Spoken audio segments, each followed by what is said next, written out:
విశ్వనాథం జగన్నాథనాథం సదానందభాజం.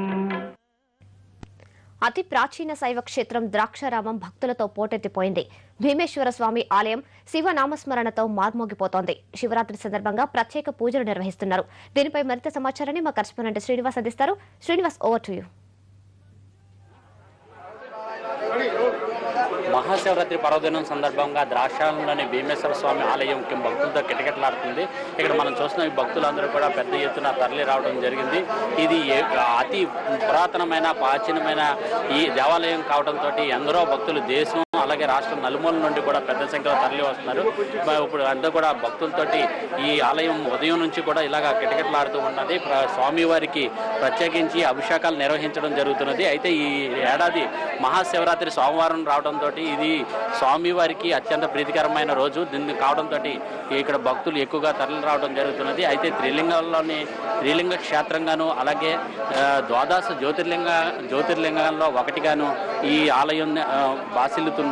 అయితే భీమేశ్వర స్వామి అలాగే మాణిక్యాంబ సమేత భీమేశ్వర స్వామి వారికి ప్రత్యేక అభిషేకాలు అర్చనలు కూడా ఉదయం నుంచి కూడా నిర్వహించడం జరుగుతుంది. అయితే ఈ మహాశివరాత్రి యొక్క విశిష్టత గురించి ఇక్కడ తెలియజేయడానికి అర్చకులు ఉన్నారు. సార్, ఈ మహాశివరాత్రి యొక్క విశిష్టత. ఓం నమ శివాయ.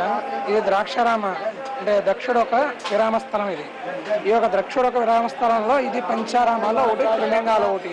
ఈ యొక్క రెండు స్వరూపాల్లో గల లింగాకరం ఈ ద్రాక్షారామ భీమేశ్వరం. స్వామివారు పంచారామాలు త్రిలింగాలు ఉండటం వల్ల ఓంకారనాథుడే ఆకాశంలోకి ఓం ఓం అని ఎదిగిపోతుంటే కలిగి వచ్చాడు స్వామి ఎక్కడో ఉంటారు. మనం అభిషేకం చేసుకోవాలా దర్శనం చేసుకోవాలా కష్టం కాబట్టి మన విరిగిచ్చే సూర్యభగవాను స్వయంగా వచ్చి బంగారు మేడదలంతో మందారక్షంతో ప్రథమార్చన చేశారు. ఆ అర్చనకి స్వామి సంతృప్తి చెంది 14 అడుగులు తాగిపోయాడు. ఈ యొక్క లింగాన్ని స్వయంగా వచ్చి సూర్యభగవాను ముట్టుకోవడం వల్ల ఇది భోగలింగమైంది. అంటే మన కాశీ వెళ్ళి మన దేహం వదిలేస్తే విశ్వేశ్వరుడు మోక్షం ఇస్తాడు. ఈ యొక్క ద్రాక్షారం వచ్చి స్వామిని కళ్ళతో తిలకిస్తే బతముందగాలని భోగాన్ని చనిపోయిన మోక్షాన్ని కలిగిస్తుంటాడు. మనం రోజుకి ఒకసారి అభిషేకం చేసేది ఆ ఒక్క రోజు అభిషేకమే. ఈ యొక్క మహాశివరాత్రి నాడు అభిషేకం చేస్తే సంవత్సరం పొడుక్కి అభిషేకం చేస్తే ఎంత ఫలితం ఉందో ఈ యొక్క రోజు చేస్తే అంత ఫలితం. మనం ఏకదేవంలో ఏం చేసినా ఆకదేవం పరిమితం.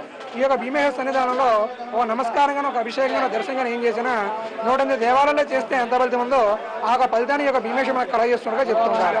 ఇది శివరాత్రి మహాపర్వదినం నాడు ఈ స్వామివారి దర్శనం చేసుకుంటే సప్త జన్మ కృతం పాపం 7 జన్మ చేసిన పాపాన్ని పోగొట్టి ఈ యొక్క పుణ్యాన్ని 7 జన్మ వరకు మనకు కలగజేస్తుండగా చెప్తుంటారు.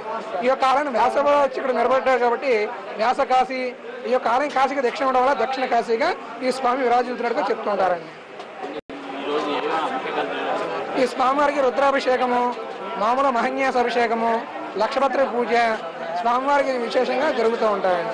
మన ఏకదేవాలయం ఏం చేసినా ఆకదేవం పరిమితం. ఈ యొక్క లక్షపత్రి పూజగా మనం చేసుకుంటే కోటిపత్రి పూజ ఫలితం ఏ విధంగా అయితే పొంది ఉంటామో ఆ విధంగా పొందుతామంటండి. ఇక్కడ మన లక్షపత్రి పూజ చేసుకుంటే అది ఒక విషయం. ఎటువంటి కార్యక్రమాలు చేస్తాం? సాయంత్రం స్వామివారికి మహానివేదన 12 గంటలకు జరుగుతుంది.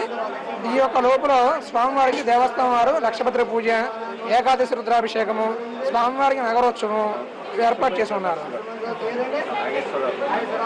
ఈ స్వామివారిని మహాశివరాత్రి రోజున దర్శించుకోవడం వల్ల భీమేశ్వర స్వామిని మోక్షము అలాగే విముక్తి ఇలాంటివన్నీ కూడా కలుగుతాయి. అదే కోరికలన్నీ కూడా నెరవేరుతాయని చెప్పేసి ఇక్కడ భక్తుల విశ్వాసం. అందుకనే దేశ నలుమూల నుంచి కూడా ఇక్కడికి తరలి రావడం జరుగుతున్నది. ఎప్పుడో చాళుక్యుల కాలం నాటి శిల్ప సౌందర్యం అంతా కూడా గుర్తుపడే విధంగా ఉన్న ప్రతి కట్టడాలన్నింటినీ కూడా చూసేది కూడా పెద్ద ఎత్తున భక్తులు తరలి రావడం జరుగుతుంది. ఇది ప్రాచీన దేవాలయం కావడంతో భక్తులు విశేష సంఖ్యలో ఇక్కడికి విచ్చేయడం జరుగుతుంది. ఈ మహాశివరాత్రి సందర్భంగా ఈ భక్తులు భక్తి ప్రభుత్వంతో స్వామివారిని దర్శించుకోవడం జరుగుతుంది. ఇది ఇప్పుడు కూడా ప్రస్తుతం ఈ దేవాలయంలో భక్తులన్నీ కూడా కిటకిటలాడుతూ ఉన్నారు.